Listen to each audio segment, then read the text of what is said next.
Buenas tardes, buenas noches a todos. Bienvenidos a nuestra segunda sesión en vivo.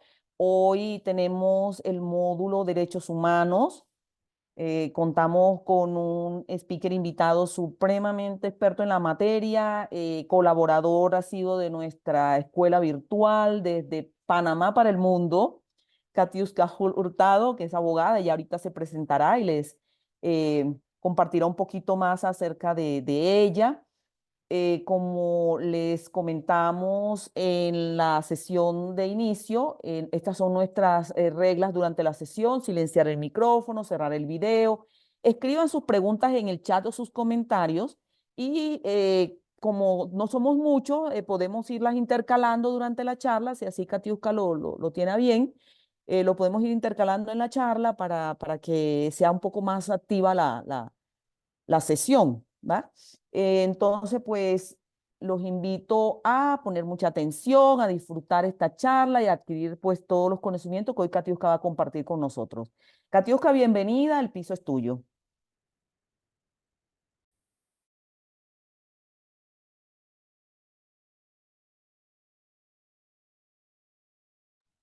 Disculpen, tenía el audio apagado y iba a compartir. Buenas tardes, muchas gracias Lilian y a todos los que nos acompañan esta tarde. Esto para mí es un honor compartir nuevamente mis experiencias en esta escuela virtual de gobernanza que tanto ha ayudado a que nos tengamos mejores expertise en este tema de las tecnologías, que es de suma importancia para el desarrollo profesional, personal de todos nosotros, porque obviamente hoy vivimos todos inmersos en el mundo de la tecnología y es importante conocer todos los tópicos que tienen que ver con este tema. A nosotros nos ha tocado impartir pues el módulo de ciberseguridad y su relación con los derechos humanos en Internet. Y para mí es de suma complacencia hablar de este tema porque yo soy apasionada del tema de la tecnología, pero además, como ya les decía Lilian, yo soy abogada, hablándoles un poquito de mí, inicialmente especializada en comercio y luego en derecho a las nuevas tecnologías cuando entro a trabajar en una empresa de seguridad informática. Estoy especializada en seguridad de la información, protección de datos personales, gobernanza en la era digital. Tengo certificación ISO en seguridad de la información y en privacidad de la información, y eso me ha permitido poder compartir con especialistas de este tema desde el trabajo que desempeño hoy en día como directora del departamento legal de una empresa de ciberseguridad que se llama Ethical Hacking Consultores o EHC Group, radicada en Panamá. Gremialmente en este mundo de la tecnología uno siempre trata de estar muy activo porque es el compartir y el intercambiar con las experiencias de otros países lo que nos hace enriquecer las experiencias que tenemos cada uno, y por eso pues también tengo una participación gremial desde la Asociación Panameña de Derecho y Nuevas Tecnologías, donde soy su secretaria. Actualmente soy miembro del grupo de datos abiertos del gobierno de Panamá, y eso es muy importante porque en este mundo de sujetos multiactores en el desarrollo de la tecnología, en Panamá contamos con un grupo liderado por el gobierno, por dos instituciones gubernamentales, pero donde también hay participación de la sociedad civil para crear las políticas de apertura de datos. Entonces, todo esto me permite tener una conceptualización importante de no solamente el derecho, sino del tema de seguridad y de eso aplicado hacia las estrategias y políticas de Estado. Entonces, es un poquito lo que yo quiero compartir esta tarde con ustedes. Y como ya les decía Lilian, y como me compartía, es un grupo muy dinámico, muy participativo. En el evento que ustedes quieran hacer alguna consulta, intervenir, inclusive exponer experiencias personales en cuanto al tema, tienen los micrófonos abiertos, solamente siguiendo las políticas del curso, y con gusto participamos para hacer este ejercicio más enriquecedor a través de la discusión entre todos. Para mí siempre es importante cuando entro a hablar de un tema conceptualizar el hecho. O sea, siempre las experiencias son buenas, pero saber desde la conceptualización de qué estamos hablando es lo primordial. Y aquí tenemos dos focos pilares de lo que va a ser nuestra conversación en esta tarde, que es los derechos humanos y qué es la ciberseguridad y cómo una cosa debe compaginar con la otra. Como todos sabemos, pues los derechos humanos vienen siendo reconocidas como normas que protegen a la persona de las acciones o de las inacciones de los estados con relación a su personalidad o a su condición como individuo. Por eso son unas normas inherentes al ser humano sin distingo de ninguna raza, nacionalidad, sexo, religión o demás condiciones. Y la generalidad de los derechos humanos consagrados como tal es que esencialmente están conceptualizados y establecidos en leyes nacionales y en tratados internacionales, pero a lo interno de nuestros países están consagrados en nuestras cartas magnas, es decir, en nuestras constituciones. ¿Por qué? Porque son derechos que desde los estados deben ser reconocidos y protegidos. Entonces, estos derechos tienen ciertas características y por eso es que los hacen inalienables a todos. Por ejemplo, que son universales, es decir, que son aplicables a todos los individuos sin ningún tipo de excepción, como decíamos anteriormente. Y algo importante cuando hablamos de derechos humanos que vamos a relacionar con el tema de seguridad o ciberseguridad, es que estos derechos son interdependientes e indivisibles. Es decir, que cada uno de los derechos humanos que nosotros conocemos, el derecho a la vida, el derecho a la educación, el derecho a la salud, a la privacidad, a la reunión, a la libre expresión y demás, están vinculados entre ellos, requieren un respeto y una protección recíproca entre ellos. Y hay una estrecha relación. Es decir, si hay un avance en uno de los derechos humanos, todos los otros derechos humanos avanzan con él. Y si hay un detrimento de esos derechos, todos van en detrimento al concepto general de derechos humanos. Y este es un punto importante. ¿Por qué? Porque hoy, en el auge de la tecnología, en donde vemos cómo a través del uso de una herramienta tecnológica o a través del mal uso de las redes sociales se violentan derechos humanos, todo ese ejercicio de violencia hacia esos derechos no solamente implica ir en detrimento de uno de los derechos, sino de la generalidad de todos los derechos humanos, porque estos son no discriminatorios, que es la próxima característica que implica, es decir, que ellos todos tienen vigencia por igual, no tiene uno mayor jerarquía que otro, es decir, el derecho a la salud no está por arriba del derecho a la educación y viceversa, no puede disfrutarse uno en el detrimento del otro. Y esto es una discusión clara que se tiene cuando se habla del ejercicio de los derechos que tenemos cada uno de nosotros en el mundo de la tecnología y en el marco, por ejemplo, de las redes sociales, y lo traigo a colación en esta característica en específica porque mucho hemos escuchado, por ejemplo, en el caso del derecho a la protección de los datos personales o a la privacidad, por ejemplo, y se utiliza mucho el tema de la libertad de expresión para ir en contra o denigrar o en detrimento del derecho a la privacidad, porque se dice, no, yo bajo la libertad de expresión tengo derecho a tener información y a ser informado. Entonces, aquí vemos cómo estos derechos no deben chocar uno contra el otro, es decir, deben trabajar en armónica colaboración, el ejercicio y la protección de estos derechos, porque es una generalidad que va hacia la conceptualización de nosotros como ser humano, de nosotros como hombre y la protección que tenemos en todo el entorno general.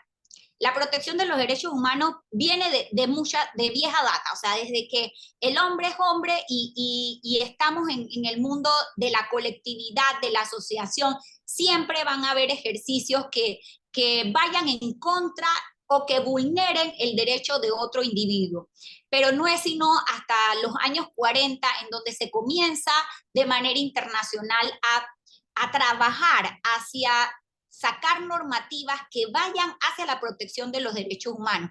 Y así vemos cómo en el 48 se da la Declaración Universal de los Derechos Humanos, que fue adoptada, en la Asamblea General de la ONU, o cuando en el año 1966 se firma el Pacto Internacional de los Derechos Civiles y Políticos, o posteriormente el Pacto Internacional de los Derechos Económicos y Sociales.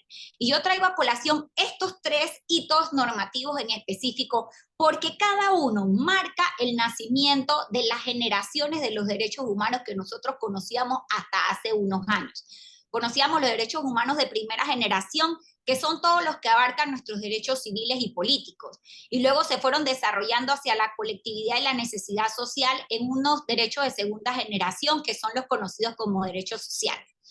Y por último, se desarrollaron los derechos de tercera generación, que eran los colectivos, a la solidaridad y a los pueblos. Pero a partir del siglo XXI, con el auge de la tecnología, la revolución industrial, todo lo que ha sido la tecnificación y cómo se ha abocado el desarrollo de todos los sistemas del diario vivir del ser humano hacia el uso de la tecnología, nuestra educación, nuestro trabajo, nuestras relaciones con los demás, se hace necesaria también la protección de los derechos humanos en ese entorno. Entonces nace la cuarta generación de derechos humanos, que son los reconocidos como derechos digitales, que buscan promover el acceso a las tecnologías de la información y la comunicación y el respeto al ejercicio de nuestros derechos en estos entornos. Y inicialmente estos derechos consagrados como derechos digitales de cuarta generación iban desarrollados hacia dos principios básicos, que era el principio ligado a la libertad de expresión en Internet y a la privacidad en los entornos de Internet. Y hacia ese desarrollo se dieron normativas a partir de los años 2010 en adelante, que iban en el tono de desarrollar la protección de los derechos humanos de cuarta generación en todo lo que tiene que ver con los accesos a la tecnología, la información y la comunicación, pero en estos tópicos. En el año 2011 se da la Declaración Conjunta sobre Libertad de Expresión en Internet, también se dio la Carta de los Derechos Humanos y Principios en Internet, la resolución del Consejo de Derechos Humanos de las Naciones Unidas para promover, proteger y disfrutar los derechos humanos en Internet, la guía de usuarios para redes sociales y por último, que estamos viendo mucho más reciente, todo lo que es el ejercicio de las tecnologías disruptivas hacia las normativas en esos nuevos entornos y hace poco se ha promulgado la ley de la Unión Europea sobre inteligencia artificial. Todo lo que iba antes de redes sociales y de inteligencia artificial va esbozado a buscar, por ejemplo, los principios de universalidad, igualdad y accesibilidad hacia el Internet, la protección de nuestros datos o nuestra confidencialidad, buscaba permitir que no se interrumpiera o se bloquearan servicios, de que hubiese libertad de expresión en Internet aplicada en los mismos conceptos en los que se aplica la libertad de expresión en los medios tradicionales, es decir, sin que existan restricciones o que haya medidas que limiten el ejercicio de esta. Y habían otras consagraciones que iban dirigidas a los estados, por ejemplo, de que no hubiera filtrado de contenido, de que hubiese transparencia del tráfico de la información, etcétera. Pero es el tema del boom del uso de las redes sociales y del ejercicio que damos nosotros en tema de protección a nuestra información, lo que ha llevado a que ya no solamente pensemos en el desarrollo de los derechos humanos ligados a la protección de la persona en cuanto a la libertad de expresión, en cuanto a la privacidad y demás, sino también a la injerencia que pueda tener el Estado, que puedan tener terceros en el desarrollo de tecnologías que no hagan segura esa vida del ser humano en los entornos digitales. Es decir, que hoy por hoy no se haga segura una participación ciudadana a través de los entornos virtuales o que no sea segura una educación o el ejercicio de nuestro trabajo a través de los entornos virtuales. Entonces, por eso es que nace toda esta conjunción de lo que ¿qué se asegura? ¿Qué se debe buscar en el tema de seguridad informática y el ejercicio de nuestros derechos humanos en los entornos virtuales? Y cuando hablamos de este tema podemos traer a nuestra mente varios conceptos. Por ejemplo, cuando yo hablo de seguridad, yo puedo pensar en el ejercicio de mi defensa o una defensa estatal, de estabilidad en los entornos virtuales, de protección y privacidad de mi información, que exista confianza en el uso de las tecnologías o en los aplicativos, herramientas que yo utilice, y que exista pues una invulnerabilidad de mis datos, es decir, que no haya sustracción de información, no exista un uso ilegal o indebido de la información, no se den tratamientos no permitidos de la información. Entonces, cuando ya comenzamos a mezclar todos estos conceptos con el hecho de que puede verse en riesgo mi vida, mi seguridad, mi privacidad, la exposición de mi entorno, inclusive el ejercicio del derecho de libertad de expresión y demás, entonces aterrizamos esos ejercicios hacia ¿qué es la ciberseguridad? ¿Qué busca proteger y cómo conjugamos esto con el tema de los derechos humanos en los entornos virtuales? Y entonces aquí yo traigo una definición sobre ciberseguridad, pero en el entorno más general, en donde la misma nos indica que los ejercicios de ciberseguridad o la acción de seguridad informática busca proteger los sistemas informáticos ante ataques, minimizar posibles riesgos de infraestructura y sobre todo de la propia información. Pero entonces cuando hablamos de seguridad aquí, estamos viendo dos aspectos. Un aspecto es hacia los sistemas y los ataques a los sistemas, y otro aspecto es hacia la información que está contenida en esos sistemas informáticos. Y todo esto gira en torno al concepto que en teoría conocemos como seguridad de la información, que es buscar preservar de que las tecnologías sean accesibles, haya confiabilidad y exista integridad de la información para mejorar la seguridad de las personas en línea. Pero entendiendo este concepto, entonces nosotros debemos desarrollar ese ejercicio de la seguridad en tres aspectos importantes. Cuando hablamos de ciberseguridad, hablamos de ciberseguridad en el entorno personal, porque iniciamos hablando del tema de los derechos humanos y que son inherentes a la persona. Entonces, si los derechos que yo hago ejercicio están representándome en mi calidad de ser humano, en mi calidad de persona, entonces lo primero que yo debo prever o estudiar o verificar cómo yo puedo garantizar mi seguridad personal en los entornos virtuales. Luego hablamos también de seguridad institucional, porque nosotros tenemos derecho al trabajo, derecho a la educación, a la libre asociación, al intercambio de información, y todos estos entornos institucionales en donde en los colegios, en los trabajos, en las organizaciones sociales, en el ente gubernamental se comparte información, se utilizan los sistemas informáticos, debe garantizarse la seguridad de estos sistemas para el buen ejercicio de nuestros derechos. Y por último, es el Estado el garante de que se cumpla y se vele por la seguridad de todos los derechos personales. Y ya no solamente en el ámbito de nuestra vida física, sino también en los entornos virtuales. Y por eso vemos cómo cada vez cada vez más vemos cómo los estados van legislando hacia tecnologías disruptivas, inteligencia artificial, protección de datos, seguridad de la información, delitos cibernéticos y demás. ¿Por qué? Porque es obligación del Estado garantizar la seguridad y el ejercicio de los derechos de cada uno de nosotros individuos como sociedad en los entornos en los que nos desarrollamos, y ya no solamente en la vida física, como lo decía, sino también en los entornos virtuales.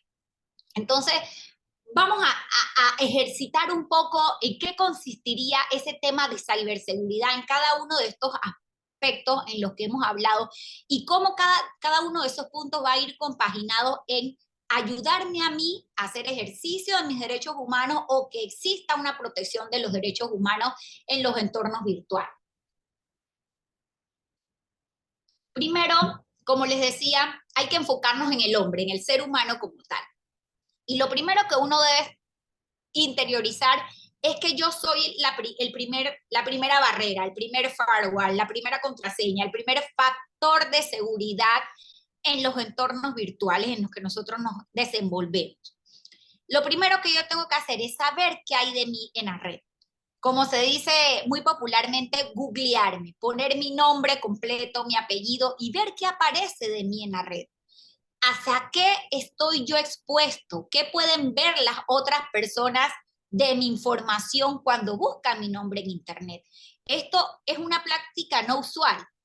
Utilizamos los dispositivos electrónicos y lo primero que hacemos es entrar a las redes sociales, ver qué publicaron, subir una foto, decir en un live qué estoy haciendo, inclusive pormenorizar mi vida en vivo en las redes sociales. Hay gente que se dedica a publicar lo que hace las 24 horas del día, los 365 días del año. Entonces, yo voy dejando una huella digital, yo voy dejando información en la red a la que accede todo el mundo porque el Internet es abierta. Entonces, mi primer factor de seguridad va a ser saber qué hay de mí en la red.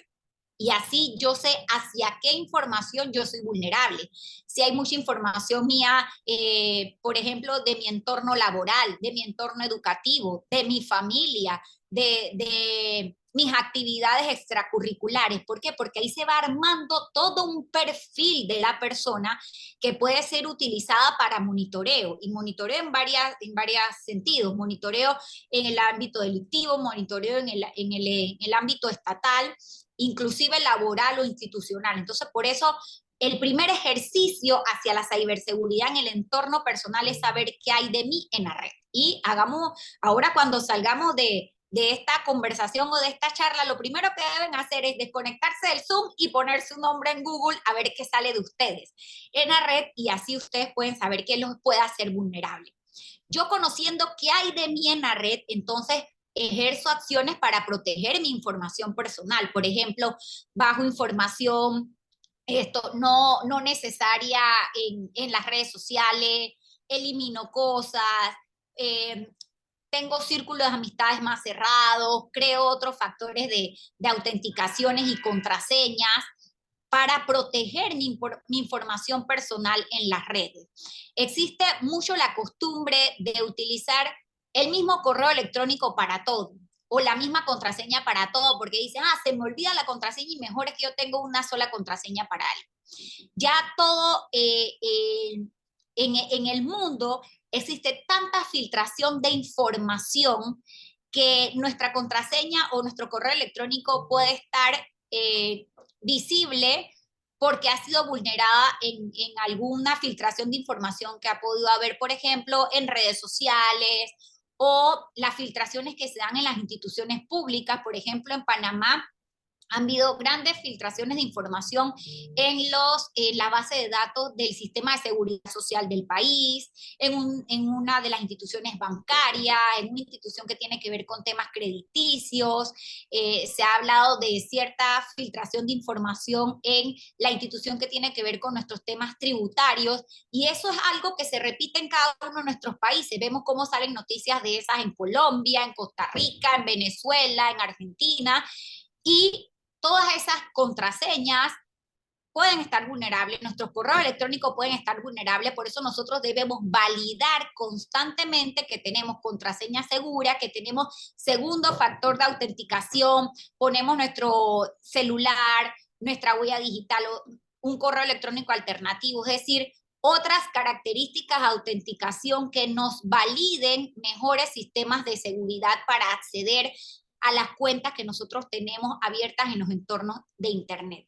Y uno de los ejercicios que yo siempre hago cuando hablo de estos temas de seguridad que nacen desde nosotros mismos es que nosotros podamos validar si, por ejemplo, el correo electrónico que yo usualmente utilizo o la contraseña que yo usualmente utilizo está vulnerable ahorita en red. Como ustedes saben, existe la web normal en la que todos transitamos en este mundo de la virtualidad, pero existe la dark web y la deep web, en donde se comercializa con la data o con la información, y en donde se venden las grandes bases de datos con correo electrónico, con contraseña, en donde cada uno de esos datos tiene un valor en el mercado negro del Internet.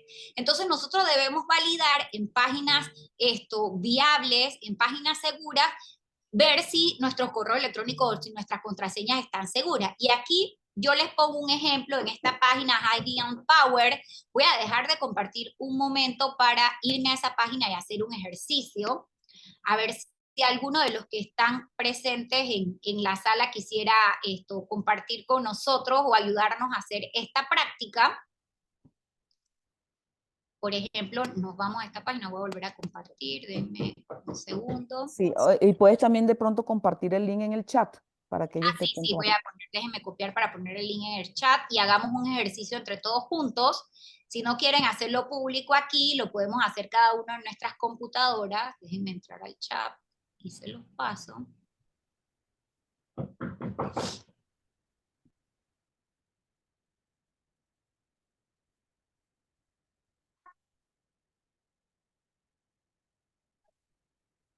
Listo, ahí está en el chat.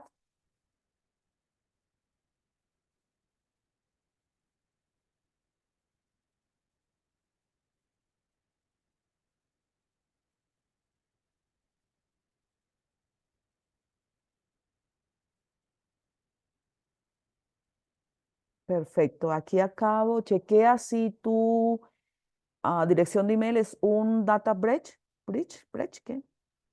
Ok. No, password por todas las cuentas, perfecto. ¿Qué hacemos, profe? ¿Ponemos nuestro mail ahí? Katiuska, si quieres les vas indicando más bien que lo que ellos pueden ir haciendo ahí está, perfecto. Estás en mute.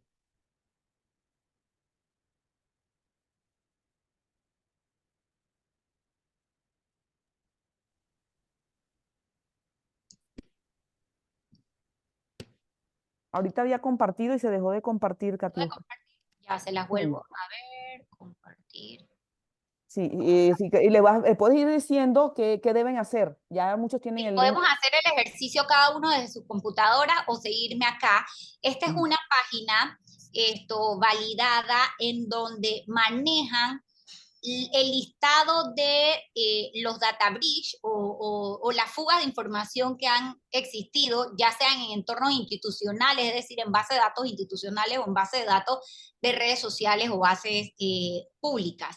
En esta capite aquí nosotros ponemos nuestro correo electrónico. Yo voy a poner mi correo electrónico personal porque igual se los voy a compartir ahora.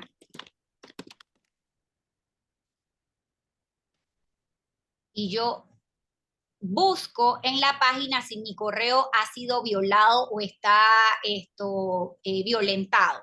Aquí nos dice que buena noticia, no ha sido encontrado, es decir, en todas las páginas que ellos hacen validación, el correo electrónico no ha sido encontrado, es decir, no ha estado filtrado en una base de datos que ya está pública en la dark web o en la deep web, pero por ejemplo, si utilizo otro correo electrónico. Ujú. Aquí me salió algo, voy a copiarlo oh, no. Oh, ¿qué pasó acá? Acabo de meter el correo de la entidad gubernamental con la que trabajo y parece que sí está jodido, fregado. Oh, por Dios. A ver, traductor.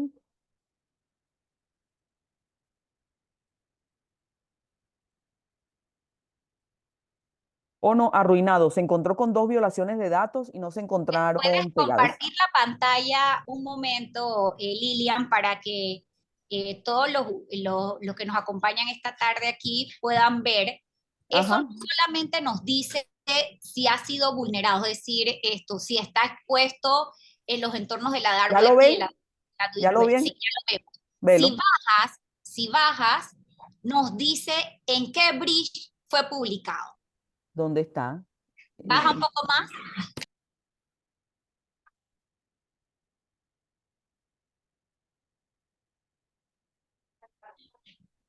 Aquí lo vemos. Para ver. Ujú. ¿Son esas? Las más grandes brechas. No, debiese salirte más abajo la fecha en la que fue expuesto bueno, Augusto, Augusto dice que a ver, ahí está. aproximadamente agosto del 2021. Ajá, y en septiembre de 2020. Allí Ajá. te dice en qué breach estuvo publicado ese correo. ¿Qué Nitro PDF sufrió una masiva ataque con expuesta de 70 millones de emails. Oh, ok, email, correcto? perfecto. ¿Qué pasa en estos casos? Es importante, no nos debemos alarmar iniciando por ahí, es importante saber que nosotros estamos vulnerables en cosas como esta, porque por ejemplo nosotros utilizamos mucho los correos electrónicos, perdón, no me había dado cuenta que había quitado el video. Nosotros utilizamos mucho nuestros correos electrónicos para linkearnos a cuentas de redes sociales, para aplicaciones, para muchos usos que damos a nuestros dispositivos móviles. Y muchos de esos correos electrónicos están generalmente vinculadas a las mismas contraseñas. Y cuando se hace una filtración de datos, no solamente va a veces el correo electrónico en la filtración, sino que se hacen también filtraciones de password y contraseñas. Por Big Data, uso masivo de la información, ingeniería de la información, se puede hacer cruces de informaciones y poder conseguir en ataque masivo en Internet una coincidencia entre correos electrónicos y contraseñas. E incluso ya hay bases de datos expuestas con los correos electrónicos y con las contraseñas definidas. Entonces es importante que nosotros sepamos si nuestro correo electrónico está vulnerable, ir inmediatamente a hacer un cambio de contraseña en ese correo electrónico. Poner un segundo factor de autenticación en ese correo electrónico para que nosotros sepamos a través de un SMS, de un correo o un email que a nosotros nos llegue, que alguien puede estar entrando o tratando de acceder a alguna página a través de ese correo electrónico. Por eso es que yo le digo que en primera instancia es importante primero saber qué sabe de mi Internet, es decir, qué información está expuesta mía, y luego ver dónde están las vulnerabilidades. Y aquí vemos y encontramos una primera vulnerabilidad, como nuestros correos electrónicos pueden estar expuestos en listas de filtración en las dark web o en la deep web. Entonces, este es un ejercicio que los invito a que lo hagan todos, porque a veces tenemos pena de hacerlo en público, pero la misma página también en la parte de arriba, en los iconos de arriba, nos permite no solamente validar correos electrónicos, sino también validar contraseñas. Yo puedo validar si mi contraseña ha sido expuesta. Yo puedo verificar a través de esta página de web si mi contraseña es segura y me ayuda a crear contraseñas seguras. Como generalmente nosotros vemos cuando hay filtración de información, las contraseñas más utilizadas es el 1, 2, 3, 4, 5, 6, y después de esa el 1, 2, 3, 4, 5, 6, 7, 8, y después de esa las fechas de nacimiento de nosotros, el nombre de nuestros hijos, el país en el que vivimos. Entonces, si alguien nos hace monitoreo, si alguien sabe nuestro nombre porque lo ve en nuestras redes sociales, después sabe cuándo cumplo porque también lo puse en las redes sociales, o también sabe cómo se llama mi hijo o a qué escuela va o dónde trabaja, porque todas esas cosas yo las publico en las redes sociales, y aparte puede tener acceso a una base de datos en donde está mi correo electrónico fácilmente. Por reunión de información yo puedo ir probando si es la fecha de la persona, si es el nombre de su primer hijo, si es el nombre de su mascota. Todas esas cosas nosotros las publicamos en internet. Podemos ver si son los passwords y hacemos más vulnerable el entorno primordial o privado de un usuario en internet. Entonces, por eso es importante que nosotros entendamos primero qué tiene internet de nosotros, y después saber cuáles son las herramientas o los mecanismos que tenemos para poder, déjenme salir de la compartir, cuáles son los mecanismos que nosotros tenemos para poder accionar y bloquear o blindar nuestra seguridad, para que nuestro uso en internet, nuestra vida, nuestra cotidianidad en internet sea mucho más segura.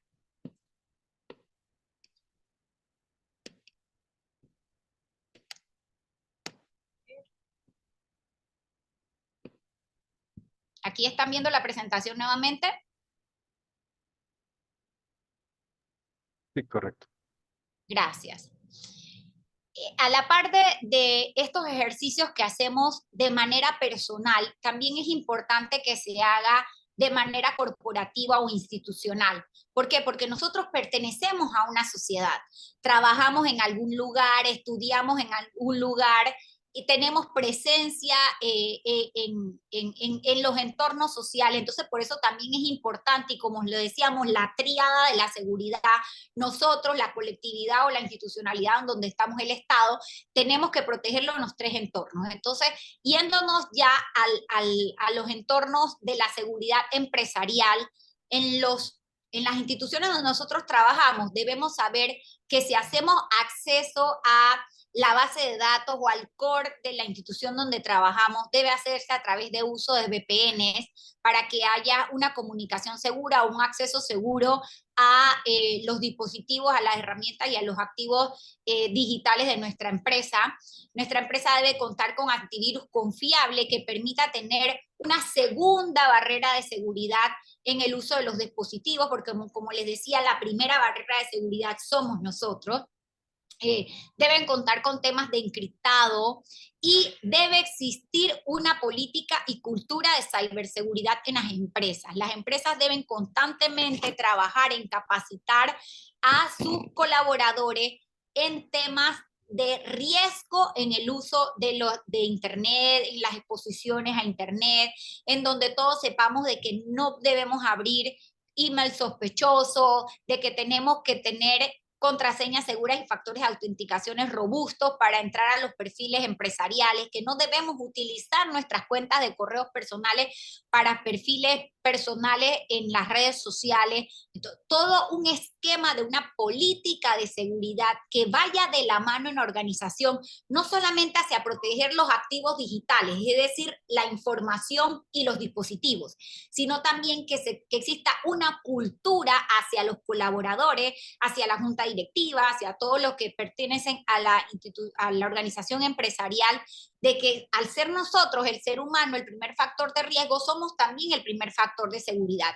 Y si estamos educados en una cultura cibersegura, si desde las escuelas educamos a los niños en cómo detectar amenazas en Internet, si nosotros creamos una cultura de seguridad empresarial en los entornos virtuales dentro de nuestras organizaciones, entonces estamos trabajando en el tema de ciberseguridad hacia la protección también de los derechos humanos, porque como decíamos, el derecho al trabajo también es un derecho humano reconocido, el derecho a la privacidad, a la protección de nuestros datos. Entonces, en todas las acciones en donde nosotros, a través de cada una de estas acciones y herramientas, protejamos ese activo valioso que somos nosotros, que es nuestra información y todo lo que se desenvuelve a través de la huella digital que vamos dejando en Internet, entonces estamos creando políticas de ciberseguridad segura en todos los pilares que componen este entorno. El otro pilar de la tríada que hablábamos hace un momento es el tema de la gobernanza en Internet, pero a través de los sistemas de seguridad estatales. Hoy por hoy, todos nuestros países cuentan con infraestructuras críticas de Estado. Por ejemplo, los aeropuertos de nuestros países son infraestructura crítica y todos los sistemas de seguridad, de defensa, de acceso a información a los aeropuertos, a las aduanas, a los puntos de tráfico fronterizo, son infraestructuras tecnológicas que deben protegerse en mayor magnitud.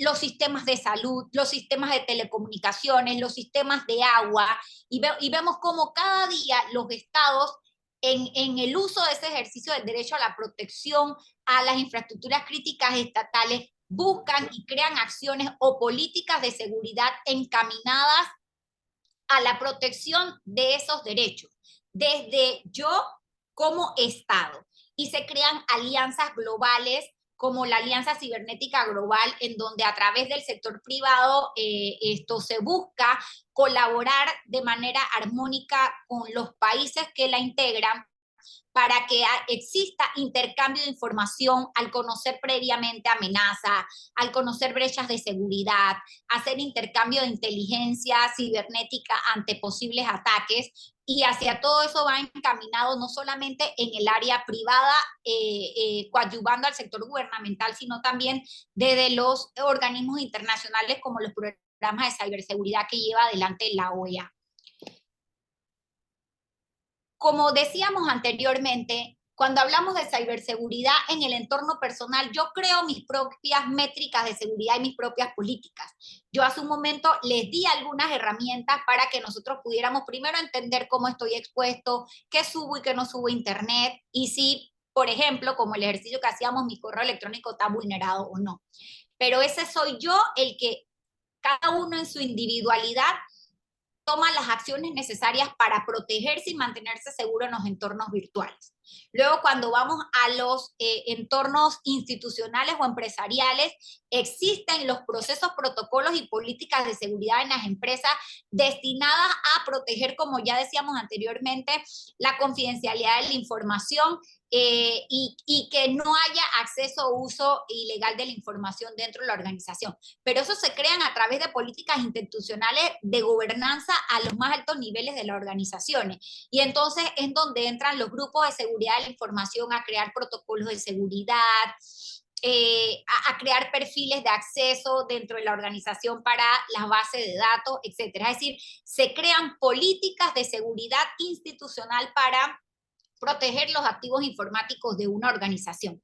Pero en el tema estatal también deben crearse políticas de seguridad dirigidas a que el Estado como tal cree acciones que vayan en el ejercicio de la protección de los derechos humanos, de la protección de cada uno de nosotros, empleando herramientas que sin menoscabar la libertad de la población busquen asegurar la colectividad. Y era lo que les explicaba hace un momento, los estados deben garantizar que no existen vulnerabilidades a los sistemas críticos del Estado. Imagínense un Estado en donde esté comprometido el acceso al agua, el acceso a la electricidad, el acceso a las telecomunicaciones. Entonces, por eso se crean estas políticas de Estado dirigidas hacia esa protección, hacia esos entornos como tal.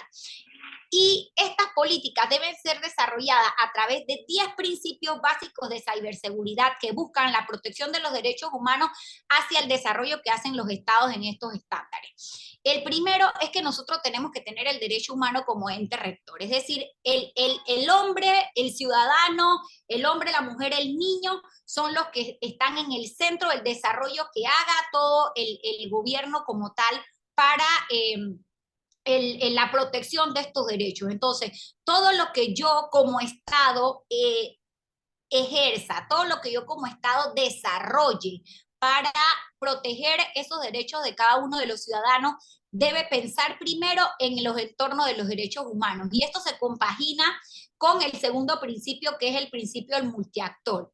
Lilian lo sabe porque pertenece a organizaciones internacionales en estos temas como es ICANN, en donde se cree en los principios de que hayan muchos actores participando en las creaciones de política. Esos actores son el Estado en su ente de rol ejecutor, pero también son las empresas privadas como desarrolladores de esa tecnología, en donde ellos deben primar el derecho a la protección de los derechos humanos, a la privacidad, a la seguridad de la información, más allá de el ejercicio de una actividad comercial o de hacer una aplicación rentable por encima de los derechos de quien vaya a utilizar esa aplicación. Entonces, por eso se busca que los estados creen políticas que con la participación de esos actores multidisciplinarios también puedan poner sus opiniones en el desarrollo de estas políticas y nosotros veamos cómo se crean incentivos, por ejemplo, al desarrollo con privacidad o protección de datos desde el diseño o por defecto, en donde ya el desarrollador viene con una cultura hacia la protección de la información del usuario final y no solamente en la vista de la rentabilidad. Otros entes multiactores son en el área de la sociedad civil, donde cada uno de nosotros como usuarios organizados en grupos en dependencia de su sector puede hacer una participación con el Estado hacia la creación de políticas que vayan en el beneficio de la protección de sus derechos o inclusive de salvaguardar o de buscar que se complementen políticas hacia sus necesidades más básicas. Todo lo que son los organismos de educación y de investigación tienen mucha injerencia en esta participación de los organismos multiactores para la creación de políticas porque son los que llevan adelante las investigaciones, ya sea en el tema de desarrollo, ya sea en el tema de seguridad aplicado a cada uno de las tecnologías que se desarrollan hoy por hoy. Entonces, por eso el tema de contar con principios de derechos humanos en el desarrollo de políticas de ciberseguridad estatales es de mucha importancia. El ejercicio hacia el desarrollo de leyes, normativas, resoluciones, principios deben ir en torno a proteger los derechos a la privacidad y a la protección de los datos de los usuarios.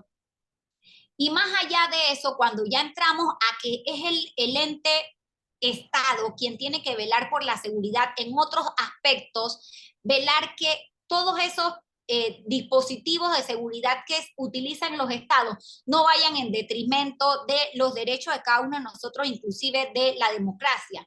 Porque hoy por hoy vemos muchos ejemplos del uso de la videovigilancia con el desarrollo de las Smart City, en donde se busca, bajo la prerrogativa de la prevención del crimen, el uso de cámaras de videovigilancia en ciertos sectores de las ciudades, y se usan esos mecanismos que van destinados a brindar seguridad en muchas ocasiones para hacer seguimiento de personas, se hace reconocimiento facial de manera general, y con estos ejercicios no democráticos se vulneran muchos de los derechos de cada uno de los ciudadanos bajo la observación de los estados, indicando de que ellos están velando por la seguridad. Entonces se debe buscar de que todos esos controles de seguridad que aplican los estados se enfoquen hacia controles democráticos, en donde la transparencia, en donde la rendición de cuentas vayan de la mano, para que no se mal utilicen esos sistemas de vigilancia, sistemas de seguimiento, sistemas de interceptación de información o de comunicación de una manera errada o equivocada. En Panamá nosotros tenemos lamentablemente varios ejemplos de situaciones en donde el Estado como tal, en el uso de las herramientas tecnológicas con las que contaba y con el brazo del poderío del Estado, ha hecho uso de tecnologías para interceptar comunicaciones, para darle seguimiento a personas que iban en contra de las o de las personas que representaban las instituciones del Estado en ese momento, y se ha dado entonces mal uso a todos esos dispositivos de vigilancia que en primera instancia iba encaminado a perseguir el crimen, a evitar lo que es el terrorismo, a evitar el la trata de personas, y entonces es utilizado de una mal manera. También el desarrollo de estas políticas se debe legislar hacia principios que busquen reducir vulnerabilidad. Y esto va un poco de la mano con lo que nosotros hablábamos de los controles. Hay estados en donde, por ejemplo, se hacen solicitudes de desarrollo de herramientas para vigilancia, para seguimiento o para seguridad, en donde desde el diseño ya esto viene intrínseco el uso del mismo para el tema de las vulnerabilidades a los derechos de los ciudadanos.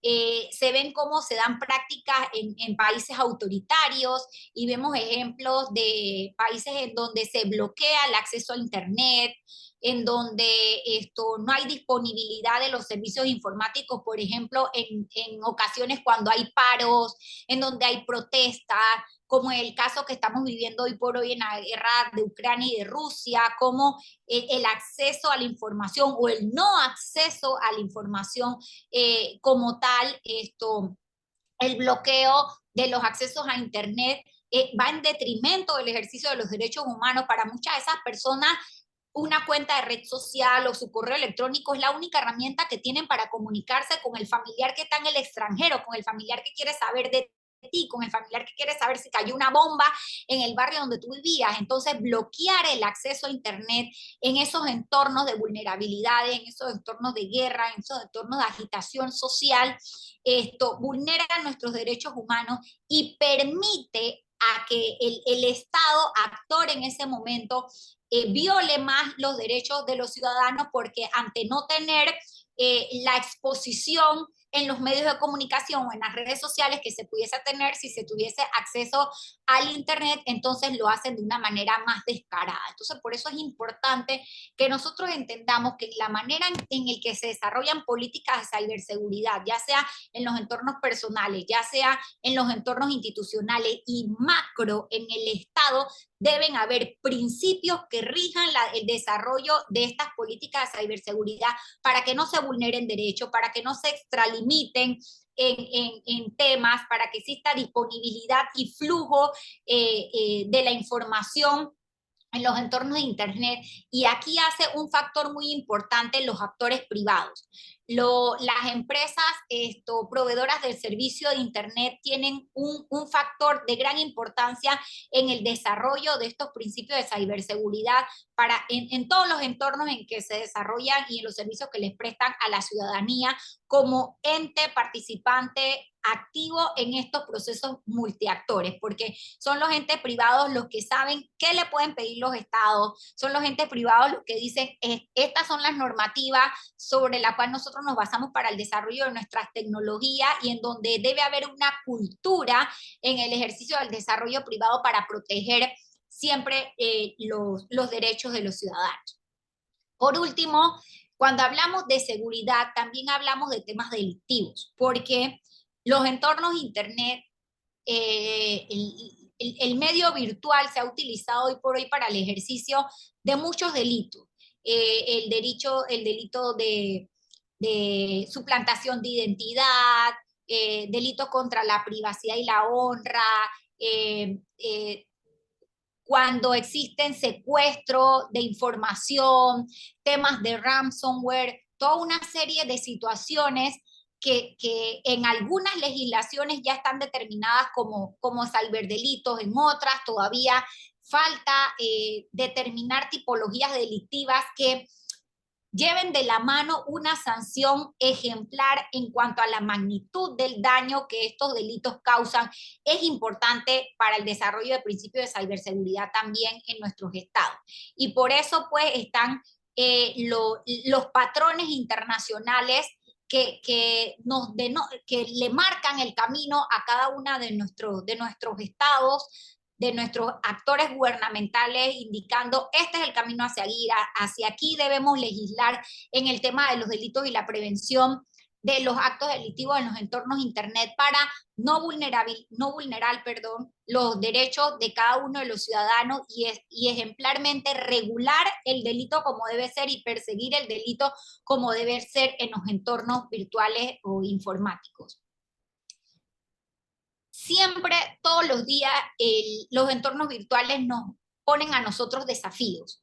El desarrollo de la tecnología va 10 o 15 años por delante de lo que son las medidas de prevención o las medidas restrictivas a través de las normas y las sanciones, o inclusive el tema de prevención a lo interno de cada uno de los usuarios. Entonces, por eso es importante que nosotros entendamos que todos los días vamos a tener desafíos personales en la ciberseguridad de manera interna, desafíos institucionales en la ciberseguridad de manera colectiva en los entornos en los que desarrollamos y desafíos estatales para que efectivamente se cumpla el tema de respetar los derechos humanos en Internet y tener una relación de cada uno de nosotros como seres humanos en los entornos digitales de una manera segura. El tema de la accesibilidad a Internet en muchos países del mundo hoy por hoy todavía no hay buenas conectividades, no pueden hacer uso, solamente el acceso a Internet es un derecho humano reconocido. Entonces el hecho de que yo no tenga acceso a Internet es una violación a mis derechos humanos en los entornos digitales. Entonces eso es un desafío hoy por hoy en las naciones en donde el tema de la brecha digital, la accesibilidad, la falta de educación, de acceso a las tecnologías, a las personas vulnerables y a los grupos más vulnerables de la sociedad, impone un fuerte rol que jugar a los estados para que cada vez esta brecha de acceso a Internet sea más reducida. El tema de filtrado y de bloqueo de contenido en los entornos Internet es un aspecto muy importante que ya viene siendo denunciado y perseguido por los organismos internacionales, como les decía, en el caso de Rusia y Ucrania, en los temas, hubo un ejemplo en el 2021, 2022, no recuerdo bien, cuando estalló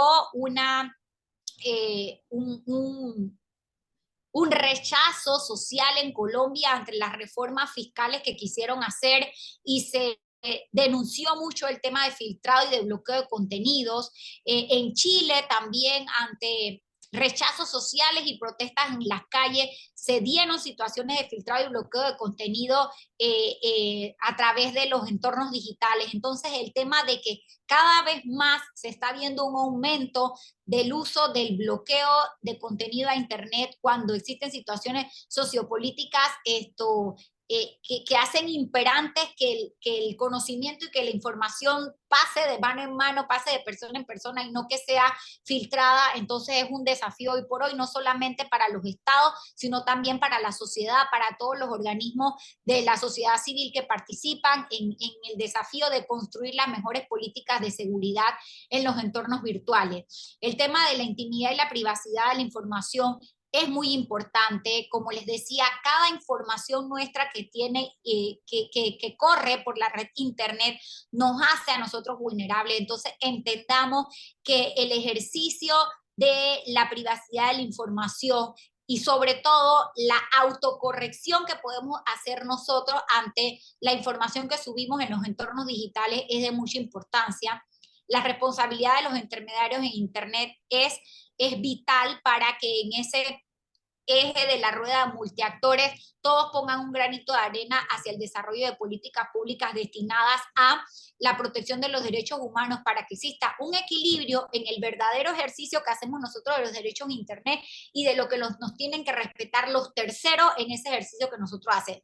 Terceros privados, terceros intermediarios de Internet, tercero el Estado, para que verdaderamente nosotros podamos hablar de que a pesar de que ya están reconocidos a través de cartas internacionales los principios consagrados de los derechos humanos en Internet y el uso de las tecnologías para el desarrollo de nosotros como seres humanos, también es importante que exista un equilibrio hacia la regulación y hacia la protección de todos esos derechos. Hablar de ciberseguridad siempre es como un poco utópico, porque nada es 100% seguro. El que te diga que hay algo 100% seguro te está mintiendo. Entonces, por eso nosotros todos los días tenemos que estar a la vanguardia, tenemos que educarnos, tenemos que educar a nuestros hijos, tenemos que educar a nuestro entorno para que nuestro primer círculo de acción sea el círculo seguro. Nosotros entendamos que nuestro accionar en los entornos digitales tiene consecuencias, que lamentablemente en algunos de los casos hay consecuencias negativas, y que solamente a través de la responsabilidad individual que tenemos cada uno de nosotros en protegernos en los entornos internet, esa va a ser una responsabilidad luego compartida hacia la sociedad y hacia el Estado, y se puedan crear políticas de ciberseguridad que verdaderamente cumplan con el principio que busca esto, que es que nosotros tengamos acceso, que nosotros podamos desarrollarnos en los entornos internet, que el uso de la tecnología hacia todo el desarrollo que lleva día a día vaya evolucionando, pero siempre de la mano en la protección de los derechos de cada uno de nosotros en los entornos virtuales. No quiero extenderme más porque ya veo que estamos sobre las 6 de la tarde y quiero dar algún tipo de espacio por si tienen dudas, preguntas, comentarios, inclusive podernos compartir sus experiencias en estos temas, y nosotros quedamos a la orden para este espacio de preguntas y respuestas. Acá les comparto mis líneas de contacto y yo le paso pues a los organizadores de la escuela lo que es nuestra presentación para que puedan compartirlas con el curso. Perfecto, muchas gracias, Katiuska, excelente presentación, como siempre. Hoy aprendimos muchas cosas más y profundizamos nuestros conocimientos. No veo preguntas en el chat. De igual manera, invito a los alumnos a que a través del foro de este módulo compartan sus experiencias en materia de seguridad en sus respectivos países, de derechos humanos en sus respectivos países. Si tienen alguna otra pregunta o algo, pues nos hacen llegar o escriben directamente a ti. Están escribiendo que en el chat que excelente ponencia, excelente todo. Como siempre, muchas gracias. Es sinónimo de calidad tenerte aquí. Gracias, Lilian. Entonces, bueno, quiero pues ya despedir el curso. Mañana se le hará llegar la grabación a los que no pudieron asistir por cuestiones de horario. Tenemos un grupo bastante grande. Y bueno, estamos atentos a que nos sigas colaborando y poder tenerte en otra oportunidad. A todos los alumnos, muchas gracias. Quiero compartirles un último aviso. Les comento que el día martes en horas del mediodía vamos a grabar la sesión del módulo legal con el abogado León Felipe Sánchez Ambia. Él es miembro del board de ICANN, es un abogado muy reconocido en México. Como no es en un horario usual porque es la grabación de la sesión, yo les voy a pasar la invitación a ustedes para que los que puedan conectarse estén presentes en la grabación. Les aseguro que también va a ser excelente. Bueno, no siendo más, gracias por sus comentarios en el chat. Gran información para actualizarnos y ser cuidadosos. Exactamente, Alex, así es. Esa es una de nuestras intenciones. Entonces, como veo, están muy satisfechos. Muchas gracias. Finalizamos acá la grabación.